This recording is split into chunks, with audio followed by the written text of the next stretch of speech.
जी थोड़े से अलग मुद्दे पर आते हैं। कश्मीर में हम इस बार देख रहे हैं रिकॉर्ड वोटिंग हो रही है। ऐसे ऐसे इलाकों में रिकॉर्ड तोड़ वोटिंग हो रही है जहां पर ऐसा सोचा नहीं जा सकता था।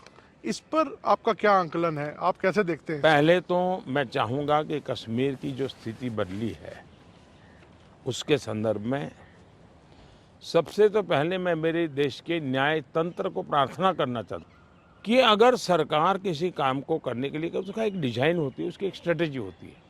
ऐसी समस्याओं के समाधान के लिए उस स्ट्रेटेजी के तहत काम करना होता था। अब उसके लिए कभी मुझे इंटरनेट बंद करना पड़ा, कोई एनजीओ कोर्ट चला गया और वो बड़ा कोर्ट के अंदर बड़ा इशू बन गया। आज समझिए कि भले मैंने कुछ समय के लिए इंटरनेट बंद किया था, लेकिन आज बड़े गर्व के साथ वहाँ के बच्चे कहते हैं कि 5 साल से इंटरनेट बंद नहीं हुआ है। 5 साल से हमें सब सुविधाएं मिल रही है। कुछ दिन तकलीफ हुई, लेकिन अच्छे काम के लिए हुई थी। अब वो अदालत के अंदर जब विवादों में चढ़ जाता है, तब चीज़ें गड़बड़ा जाती है। तो ऐसे जो एनजीओ हैं जिन्होंने अदालतों के भरोसे लड़ाई लड़ना शुरू किया है, एक तो देश को उनसे बचाना बहुत ज़रूरी है। दूसरा, वहाँ का सामान्य मानवी जब मतदान करता है ना, तब वो सिर्फ किसी को जिताता ऐसा नहीं है जी। मतदान करता है मतलब भारत के संविधान को गले लगाता है। मतदान करता है तब भारत की सरकार बनाने में वो गर्व के साथ भागीदारी करता है। मतदान करता है मतलब कि भारत के सार्वभौमत्व के प्रति अपना समर्पण व्यक्त करता है। दूसरा, उनको विश्वास हुआ कि ये सरकार ऐसी है कि जहां फेयरनेस है, हम भरोसा कर सकते हैं कि ये सही होगा। और जब उसको ये विश्वास हो जाता है कि ये कोई हेरा फेरी नहीं हो रही है, तो वो पक्का वोट करने के लिए उत्साह से आता है। और उसका परिणाम है कि आज मतदान यानी 40-40 साल के रिकॉर्ड टूट चुके हैं। मेरे लिए बहुत सबसे बड़ी संतोष की बात है कि मेरे कश्मीर के मेरे भाई बहन, मेरे परिवारजन उमंग और उत्साह के साथ मतदान के लिए आगे आए। उन्होंने मतदान करके दुनिया को एक मैसेज दे दिया है। जो लोग आशंकाएं करते थे उनको एक मैसेज दे दिया है। सर ये क्या विंडिकेशन है 370 को जो आपने हटाया, इससे क्या लगता है कि आपका ये विंडिकेशन है कि जिस तरह से अब 370 ये सिर्फ एक 5-4 परिवारों का ही एजेंडा था जी। ये न कश्मीर की जनता का एजेंडा था, न देश के लोगों का एजेंडा था। ये अपने फायदे के लिए ये 370 की ऐसी एक दीवार बना के बैठे थे ताकि कोई झोंक न पाए। और कहते थे 370 हटेगी तो आग लग जाएगी। वो कहते थे 370 हटेगी तो कश्मीर चला जाएगा। आज ये सत्य हो गया कि 370 हटने के बाद ज़्यादा एकता की अनुभूति हो रही है। कश्मीर के लोगों का अपनापन ज़्यादा बढ़ रहा है और इसलिए इसका सीधा परिणाम चुनावों में भी दिखाई देता है, टूरिज्म में दिखाई दे रहा है। G20 समिट वहाँ होती है, बड़े शान से कश्मीर ने उनका स्वागत किया पूरी दुनिया का। और इसलिए ये कैसे झूठी दीवारें खड़ी कर करके देश को टुकड़ों में देखा गया, इसका ये उदाहरण है और उसको मैंने ध्वस्त किया है। सर वेल्थ क्रिएटर्स को लेके भी बातचीत, एक नैरेटिव आता है कि कभी राहुल गांधी जी बोलते हैं कि आप कुछ परिवार को आप बढ़ा रहे हैं, अभी आपने हाल में उनको बोला। तो क्या लगता है कि देश में जो वेल्थ क्रिएटर्स हैं उनको ही उन पर राजनीति होनी चाहिए? मैं फिर कहता हूँ, जो लोग ये कूड़ा कचरा फेंक रहे हैं उनको पूछो ये तुम कहाँ से लाए हो, उनसे बात करो भाई। आप उनसे तो कुछ पूछते नहीं हो। और इसलिए मैं समझता हूँ कि ये चर्चाएं उनके साथ करें तो ज़्यादा अच्छा होगा। सर उड़ीसा में अभी चुनाव होने हैं अभी हाल में, उधर आपकी देखा जाए तो काफ़ी अच्छे संबंध थे नवीन पटनायक जी के साथ, उन्होंने कई मुद्दों पर आपको सपोर्ट किया।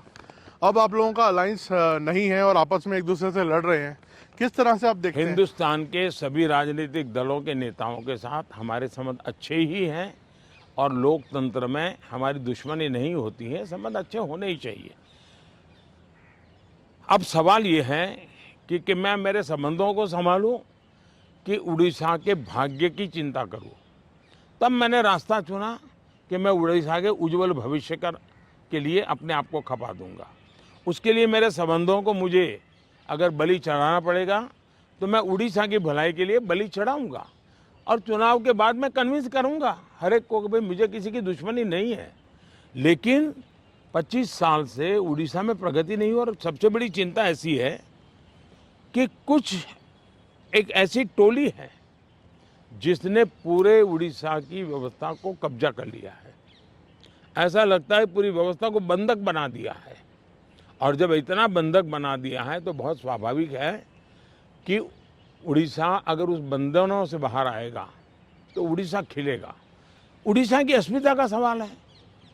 इतने प्राकृतिक संसाधन है उड़ीसा के पास, एक समृद्ध राज्य के गरीब लोग देख करके दुख होता है। हिंदुस्तान के समृद्ध राज्यों में उड़ीसा है, इतनी प्राकृतिक संपदा है, और हिंदुस्तान के गरीब लोगों के राज्य में भी उड़ीसा है।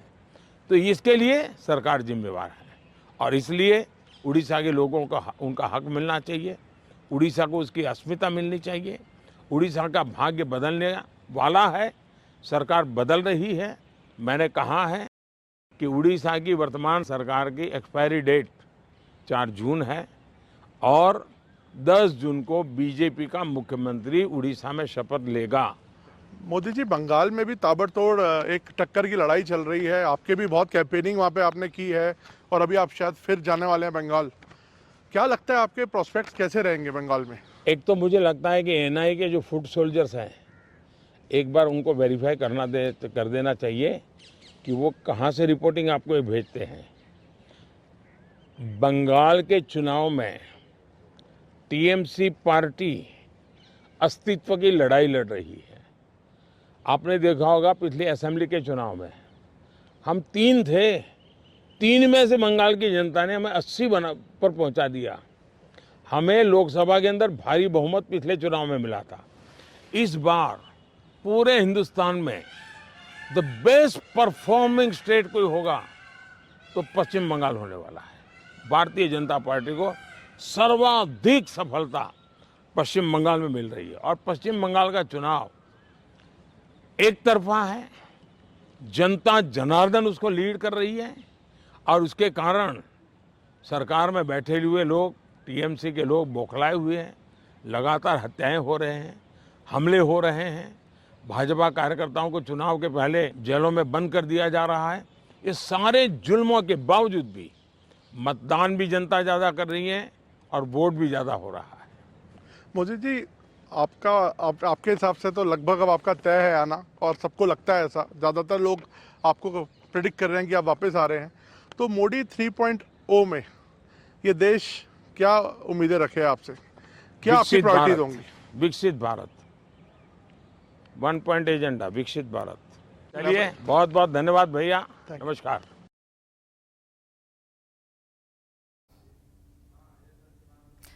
तो प्रधानमंत्री नरेंद्र मोदी से आपकी खास बातचीत सुन रहे थे। कई विषयों पर उन्होंने खुलकर अपनी बात रखी है। बहरहाल खबरों का सिलसिला जारी, वक्त एक छोटे से ब्रेक का।